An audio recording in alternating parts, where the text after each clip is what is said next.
Hey guys, this is Comic Uno, and today I'm doing a review for Years of Futures Past, issue 3. Before I start talking about this issue, just want to give you guys a couple updates. Of course, I have Comic Uno episode 105, and that's the show where I review all the comics I read this week in one show. And here are the exclusive comics. We have Postal, issue 5, Fathom Blue, issue 2, Captain Marvel and the Carol Corps, issue 2, Silver Surfer, issue 13, Captain Britain and the Mighty Avengers, issue 1, or Mighty Defenders, issue 1, Hawkeye, issue 22, finally, Invincible, issue 121, and Revival, issue 31. So if you want to go check out all those reviews, go to Comic Uno, episode 105, which is annotated. But let's talk about Years of Futures Past, issue 3. Now this is the big Kitty Pryde X-Men story, of course, which, as you guys know, Kitty Pryde is my second favorite character of all time. So I've been excited to read this arc, but for some reason this was actually the last issue I read this week. Maybe because I was excited to read it, but also I feel like this story actually has been a bit slow, so I was like, oh, I'll read it last, and let's see if I enjoyed this issue and if I thought the pacing was a bit better. But very cool cover. We have Lockheed, a giant dragon now instead of just a little pet dragon, which is our cliffhanger from last issue. So cool cover. Artwork is beautiful. Really think it fits the style of the story they're telling. Kind of this dark post-apocalyptic world. So love that, and even the fighting scenes are really, really good as we get towards the end of the issue with our new mutant powers here. So very, very good art. But let's see what's going on with the story.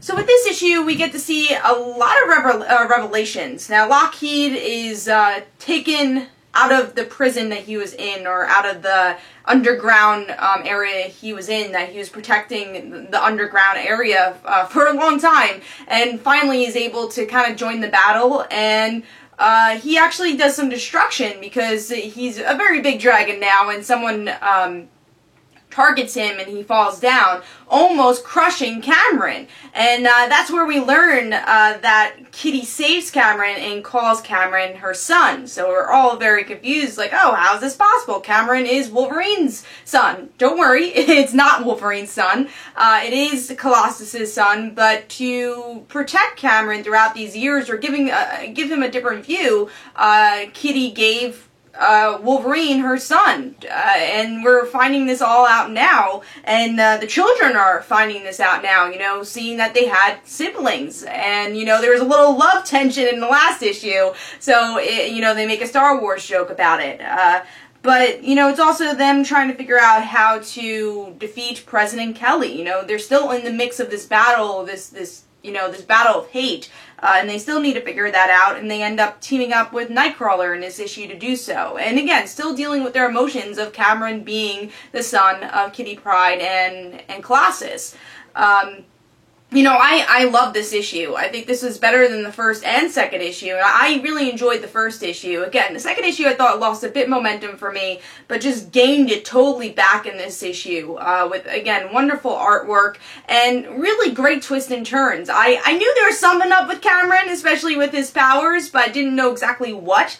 And then you learn that he's Kitty Pryde's son, and I love the way they did it and kind of dealt with the tensions here. And it's more than just the family tensions, it's this political tension, and really brings back to what Mutants has always been about. These 14-year-old kids dealing with heavy subjects of the world and fear and hate, and I just feel like it brings that theme back in just a totally new and fresh way, and really, really enjoyed this issue. Another thing I really enjoyed was Nightcrawler and Kitty. I really love their friendship, because obviously Kitty was always very standoffish of Nightcrawler in the beginning because of the way he looked, and then became really good friends, and where Nightcrawler says, I'm not going to call you Kate, that's not your name, I'm going to call you Kitty Pryde. I'm like, yes, you are going to call her Kitty Pryde. So as a Kitty fan, I thought that was really cool. And I think, what I also like about Cameron Christie a lot is that you see a lot of Kitty Pryde, and, different versions of her, I guess.